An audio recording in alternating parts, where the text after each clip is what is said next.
How do you feel about a person being an underdog?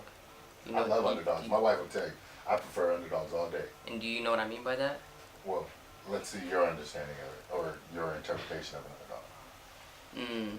A person who is let me get my phone because someone told me about this last night. Okay. He told me that I'm an underdog.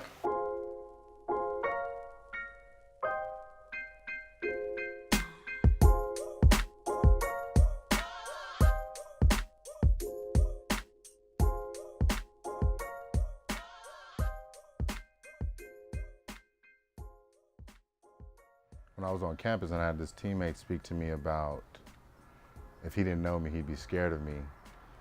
And I inquired why. He shared, well, because you're not smiling, you look intimidating.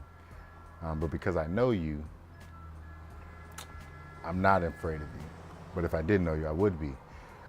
But what I ultimately took from that he wasn't necessarily inferring or conscious that he was inferring, was that it was my blackness that was intimidating.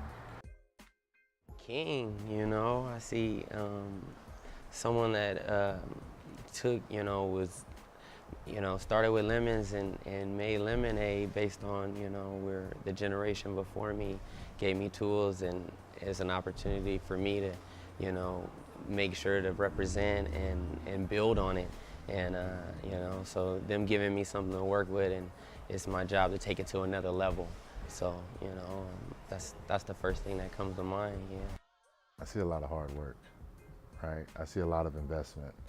I see the generations that came before me, right? Like, 3 hardest struggles about being a black man. I'd say if I had to name 3 off the top of the head, I would say, like I said, stereotype and everyone being intimidated sometimes by our presence. And that right there is something that I think of and try to be aware of.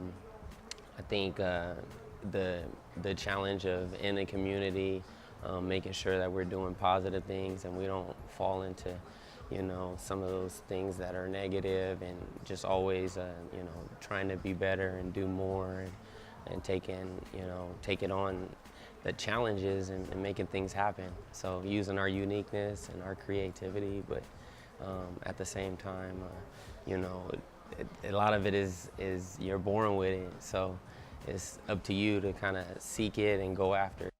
the reason I got into this realm, this field of work, is because a lot of people talked to me, they didn't talk with me, right? No one inquired what it is that I wanted. A lot of people told me, oh, this is what you're good at, you should do this. That is a daily challenge in terms of fears of just always that tenacity of trying to stay within myself, but yet trying to dream and reach for the stars, as you would say. I'm a licensed marriage and family therapist. That's so countercultural to what a black male is and does, right? And how I came to be here was via a very dominant stereotype of black males. I played collegiate football, but I utilized it as a tool and an access to get to where I ultimately wanted to be. I didn't start playing football until I was 14. I knew I wanted to be a counselor since I was 15, and I'm now 30 going on 31 this year. The interactions that we have, you get to take a part of your life and know that Will did something different. Will ain't out on no corner, Will ain't out on nobody TV, Will's not promoting something, Will's potentially countercultural to what I know or potentially thought was the only outlets I had for myself.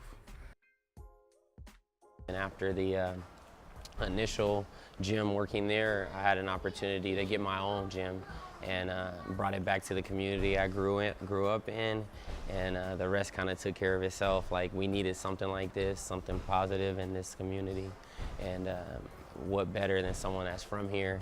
And I've been active. I ran these streets, and also, got a scholarship right out of San Diego. So that's how this story began. And there was a concern about street violence. I remember a conversation my dad had with me where he was like, Pop, you get big now,